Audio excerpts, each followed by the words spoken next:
మిత్రులారా, మీ అందరి నాటి సమావేశం అఖిల భారత కాంగ్రెస్ కమిటీ ఆధ్వర్యంలో కాంగ్రెస్ పార్టీ పునాదిగా నిలబడి ఒక దశాబ్ద కాలం పైబడి అనేక సమస్యలు మిమ్మల్ని వెంటాడుతున్నా, ఆనాటి రాష్ట్ర ప్రభుత్వం మిమ్మల్ని ఇబ్బందులు పెడుతున్నా, 3 రంగుల మూవర్ణల జెండాలు మీ భుజాల నుంచి కింద పడలేకుండా మోసి కాంగ్రెస్ పార్టీని అధికారంలో తీసుకొచ్చిన మీ అందరినీ ఇక్కడ పిలిచి సమావేశం పెట్టాలని ఆలోచన చేసింది అఖిల భారత కాంగ్రెస్ కమిటీ.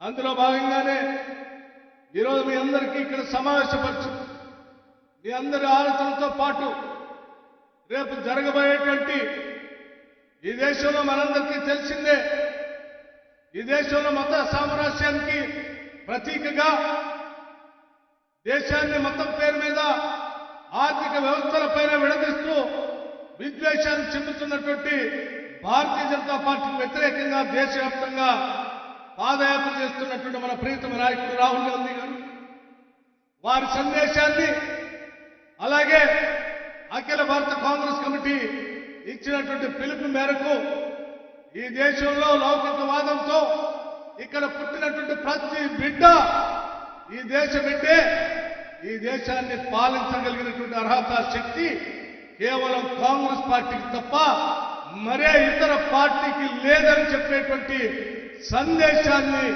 ప్రతి ఇంటికి మీ ద్వారా తీసుకెళ్లాలనేటువంటి ఆలోచనతో ఈరోజు మీ అందరినీ ఇక్కడ పిలిచి సమావేశం ఏర్పాటు చేయడం జరిగింది. మిత్రులారా, పెద్దలందరూ అనేక మంది ఇక్కడ వేదిక మీద ఉన్నారు. మీ అందరికీ తెలిసిందే, కాంగ్రెస్ పార్టీ పక్షాన 6 గ్యారెంటీలు ప్రకటించాం. కాంగ్రెస్ పార్టీ పక్షాన ఇందిరమ్మ రాజ్యాన్ని తీసుకొని వస్తామని చెప్పాం. కాంగ్రెస్ పార్టీ పక్షాన ప్రజాప్రభుత్వాన్ని ఏర్పాటు చేస్తామని చెప్పాం.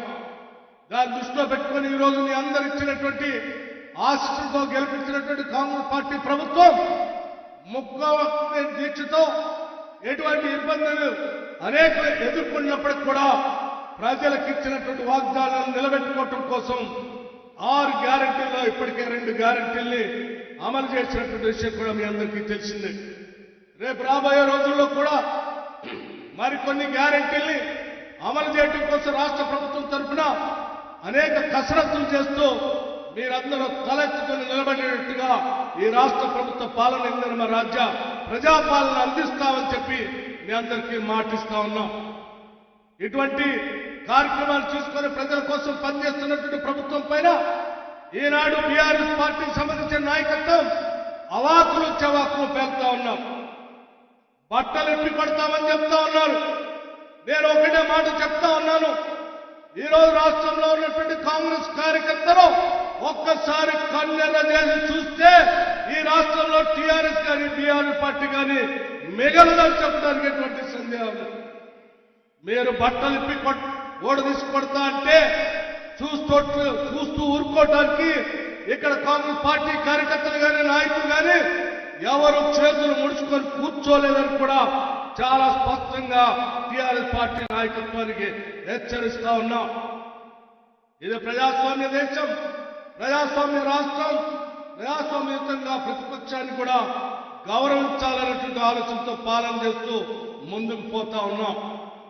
దాన్ని ఏదో మీరు చేతగానితనంగా భావించి బట్టలు ఎప్పుడు తీసుకొడతామనంటే మా తడాక ఏంటో కూడా మీకు స్పష్టంగా చూపిస్తామని కూడా ఈ సందర్భంగా మీ అందరికీ చెప్పడమే కాకుండా మీరందరూ అకుంఠిత దీక్షతో మన నాయకత్వం చెప్పేటువంటి మాటలను సూచనలు తీసుకొని ఊరూరు ఇంటింటికి కాంగ్రెస్ సందేశాన్ని తీసుకొని వెళ్తూ రేపు జరగబోయేటువంటి పార్లమెంట్ ఎన్నికల్లో 14 నుంచి 15 స్థానాలు పైబడి మనందరం గెలిచి కాంగ్రెస్ పార్టీకి, తెలంగాణ ఇచ్చిన కాంగ్రెస్ పార్టీకి మనం కానుక ఇద్దామని చెప్పి మీ అందరికీ నేను సవినయంగా మనవి చేస్తూ సెలవు తీసుకుంటున్నాను.